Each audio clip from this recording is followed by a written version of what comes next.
하늘에 계신 우리 아버지여, 이름이 거룩히 여김을 받으시오며 나라가 임하시오며 뜻이 하늘에서 이루어진 것 같이 땅에서도 이루어지이다. 오늘 우리에게 일용할 양식을 주시옵고 우리가 우리에게 죄 지은 자를 사하여 준 것 같이 우리 죄를 사하여 주시옵고 우리를 시험에 들게 하지 마시옵고 다만 악에서 구하시옵소서. 나라와 권세와 영광이 아버지께 영원히 있사옵나이다. 아멘.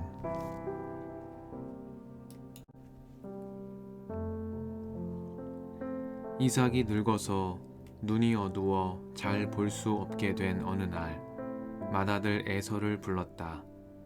나의 아들아, 에서가 대답하였다. 예, 제가 여기에 있습니다. 이삭이 말하였다. 얘야, 보아라.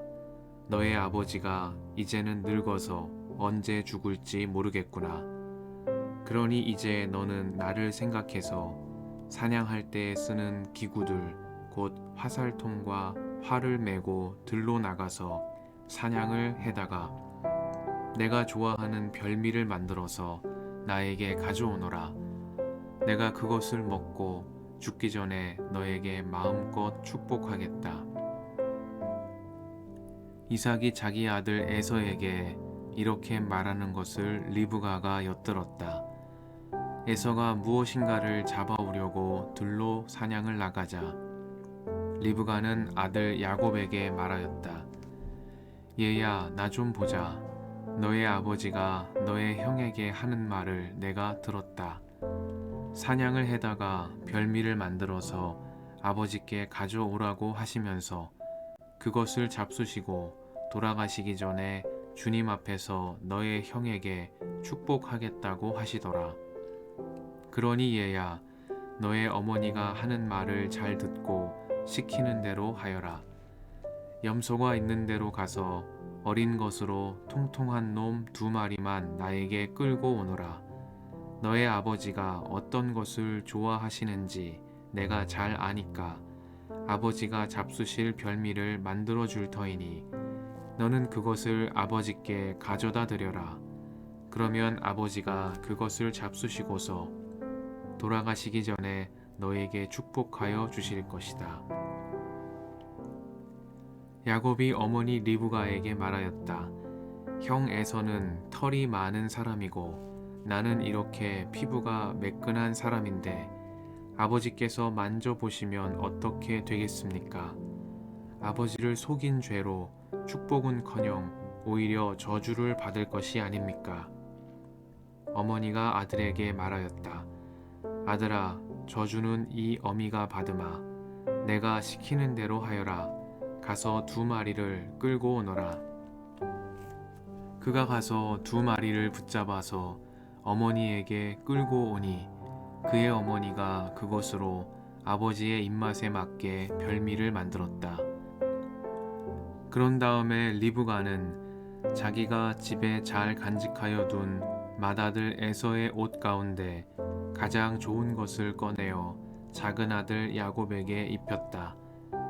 리브가는 염소 새끼 가죽을 야곱의 매끈한 손과 목덜미에 둘러주고 나서 자기가 마련한 별미와 빵을 아들 야곱에게 들려주었다. 야곱이 아버지에게 가서 아버지 하고 불렀다. 그러자 이삭이 나 여기 있다. 아들아, 너는 누구냐? 하고 물었다. 야곱이 아버지에게 말하였다. 저는 아버지의 맏아들 에서입니다. 아버지께서 말씀하신 그대로 하였습니다. 이제 일어나 앉으셔서 제가 사냥하여 온 고기를 잡수시고 저에게 마음껏 축복하여 주시기 바랍니다. 이삭이 아들에게 물었다. 얘야, 어떻게 그렇게 빨리 사냥거리를 찾았느냐? 야곱이 대답하였다. 아버지께서 섬기시는 주 하나님이 일이 잘 되게 저를 도와주셨습니다. 이삭이 야곱에게 말하였다. 얘야, 내가 너를 좀 만져볼 수 있게 이리 가까이 오너라. 내가 정말로 나의 아들 에서인지 좀 알아보아야겠다. 야곱이 아버지 이삭에게 가까이 가니 이삭이 아들을 만져보고서 중얼거렸다.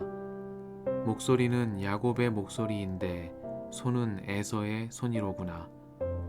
이삭은 야곱의 두 손이 저의 형 에서의 손처럼 털이 나 있으므로 그가 야곱인 줄을 모르고 그에게 축복하여 주기로 하였다. 이삭은 다짐하였다. 내가 정말로 나의 아들 에서냐? 야곱이 대답하였다. 예, 그렇습니다. 이삭이 말하였다. 나의 아들아, 내가 사냥하여 온 것을 나에게 가져오너라. 내가 그것을 먹고서 너에게 마음껏 복을 빌어주겠다. 야곱이 이삭에게 그 요리한 것을 가져다가 주니 이삭이 그것을 먹었다. 야곱이 또 포도주를 가져다가 따르니 이삭이 그것을 마셨다. 그의 아버지 이삭이 그에게 말하였다. 나의 아들아, 이리 와서 나에게 입을 맞추어다오. 야곱이 가까이 가서 그에게 입을 맞추었다. 이삭이 야곱의 옷에서 나는 냄새를 맡고서 그에게 복을 빌어 주었다. 나의 아들에게서 나는 냄새는 주님께 복받은 밭의 냄새로구나. 하나님은 하늘에서 이슬을 내려주시고 땅을 기름지게 하시고 곡식과 새 포도주가 너에게 넉넉하게 하실 것이다. 여러 민족이 너를 섬기고 백성들이 너에게 무릎을 꿇을 것이다. 너는 너의 친척들을 다스리고 너의 어머니의 자손들이 너에게 무릎을 꿇을 것이다. 너를 저주하는 사람마다 저주를 받고 너를 축복하는 사람마다 복을 받을 것이다. 이삭은 이렇게 야곱에게 축복하여 주었다. 야곱이 아버지 앞에서 막 물러나오는데 사냥하러 나갔던 그의 형 에서가 돌아왔다. 에서도 역시 별미를 만들어서 그것을 들고 자기 아버지 앞에 가서 말하였다. 아버지, 일어나셔서 이 아들이 사냥하여 온 고기를 잡수시고 저에게 마음껏 축복하여 주시기 바랍니다. 그의 아버지 이삭이 그에게 물었다. 너는 누구냐? 에서가 대답하였다. 저는 아버지의 아들, 아버지의 맏아들 에서입니다. 이삭이 크게 충격을 받고서 부들부들 떨면서 말을 더듬거렸다. 그렇다면 내가 오기 전에 나에게 사냥한 고기를 가져온 게 누구란 말이냐? 내가 오기 전에 내가 그것을 이미 다 먹고 그에게 축복하였으니 바로 그가 복을 받을 것이다. 아버지의 말을 들은 에서는 소리치며 울면서 아버지에게 애원하였다. 저에게 축복하여 주십시오.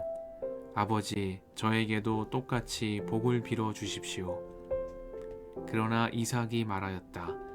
너의 동생이 와서 나를 속이고 내가 받을 복을 가로챘구나. 에서가 말하였다.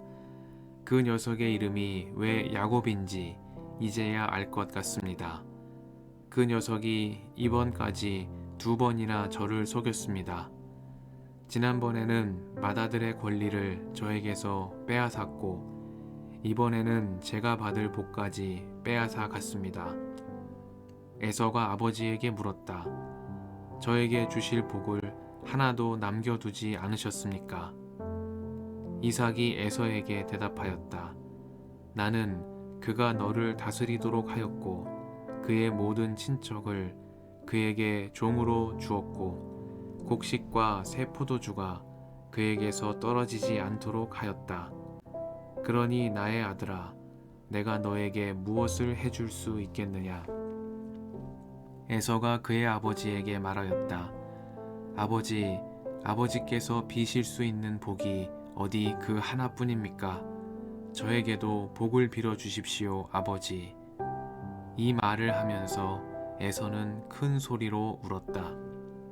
그의 아버지 이삭이 그에게 대답하였다.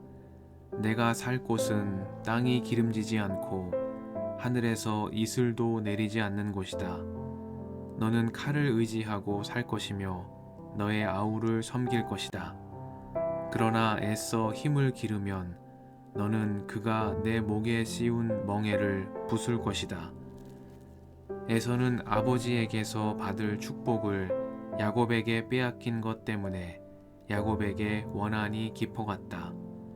그는 혼자서 아버지를 곡할 날이 머지 않았으니 그때가 되면 동생 야곱을 죽이겠다 하고 마음을 먹었다.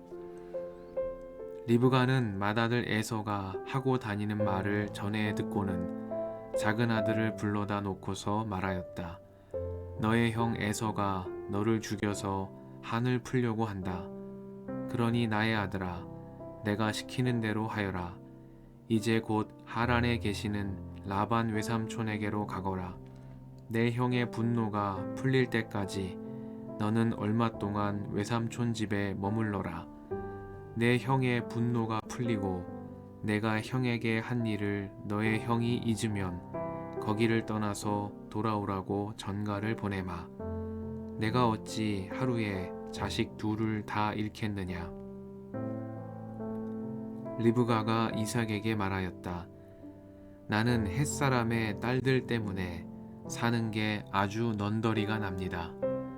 야곱이 이 땅에 사는 사람들의 딸들, 곧 햇사람의 딸들 가운데서 아내를 맞아들인다고 하면 내가 살아있다고는 하지만 나에게 무슨 사는 재미가 있겠습니까?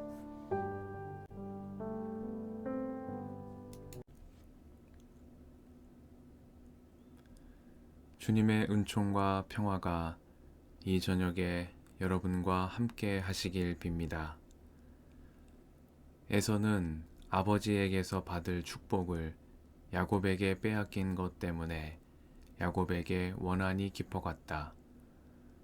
그는 혼자서 아버지를 곡할 날이 머지 않았으니 그때가 되면 동생 야곱을 죽이겠다 하고 마음을 먹었다. 말씀 앞에서 성령의 인도하심과 지혜를 구합니다.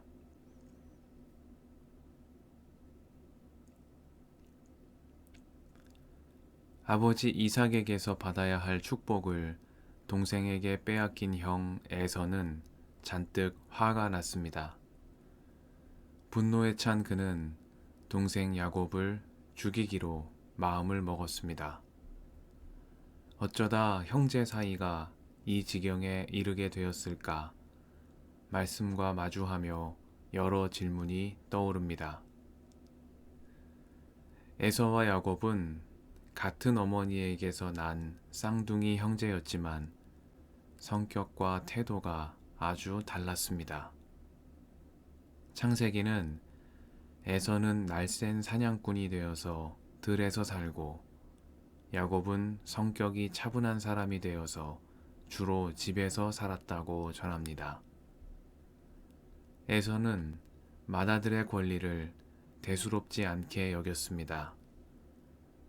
눈에 보이지도 않는 맏아들의 권리보다 당장의 허기를 채워주는 빵과 팥죽 얼마가 들사람인 그에게는 더욱 절실했습니다. 그러나 야곱은 달랐습니다. 그는 멀리 앞을 내다보며 깊이 생각하는 사려 깊은 사람이었습니다. 주님께서 할아버지 아브라함과 아버지 이삭에게 허락하신 땅과 자손의 축복을 자기의 몫으로 삼고 싶어 하는 야심가이기도 했습니다. 그리고 마침내 야곱은 어머니 리브가의 편애에 힘입어 아버지를 속이고 형이 받아야 할 축복을 가로챈으로써 그 목적을 이루었습니다. 태어날 때부터 형의 발뒤꿈치를 붙잡고 나온 경쟁심에 불타는 야곱. 아버지를 2번이나 속이면서 형의 몫을 가로채고만 야곱의 약삭빠르고 야비한 모습을 보면서 눈살이 찌푸려지는 것은 오늘 우리만이 아니겠습니다.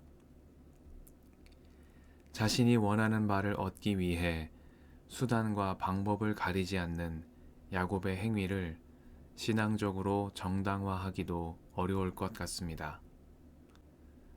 그러나 창세기는 이러한 이해하기 힘든 야곱의 모습을 있는 그대로 보여주고 있습니다. 시대와 장소를 초월해 누구에게나 공분을 살 만한 야곱의 부도덕한 모습에도 불구하고 창세기는 마치 이를 의도한 것처럼 아브라함과 이삭을 거쳐 야곱에게로 이어지는 축복의 언약을 서슴없이 보여주고 있습니다. 어쩌면 이것은 창세기의 수사학인지도 모르겠습니다.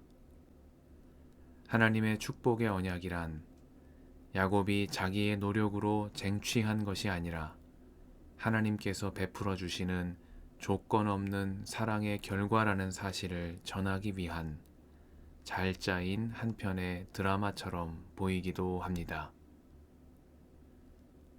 야곱의 이야기는 자기 목적을 이루기 위해 수단과 방법을 가리지 않는 사람을 축복하신 이야기가 아닙니다.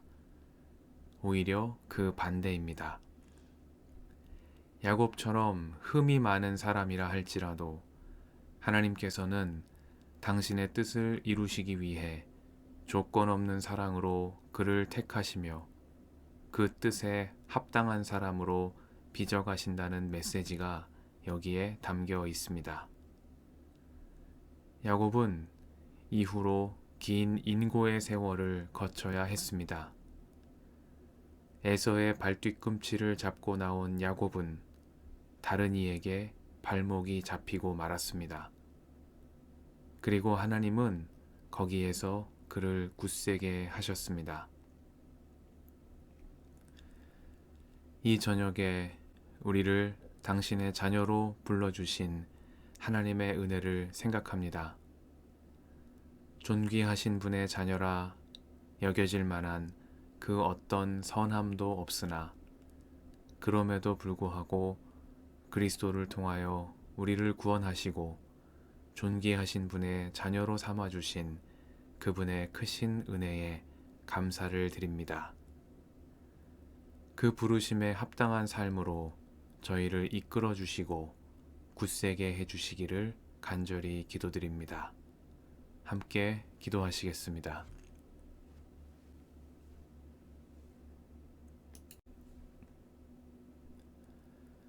주님 감사합니다. 야곱을 택하시어 축복의 통로로 삼으신 하나님, 비천한 이들을 통하여 존귀한 일을 이루시는 주님을 찬양합니다. 주님 앞에 내세울 것 하나 없사오나 그리스도의 십자가 공로를 의지하여 주님께로 나아갑니다. 이 저녁을 편히 쉬게 하시며 새날이 밝아올 때에 우리를 자녀로 삼으신 주님의 뜻에 합당한 삶으로 저희를 이끌어 주옵소서. 우리의 길과 진리와 생명이신 예수님의 이름으로 기도드립니다. 아멘.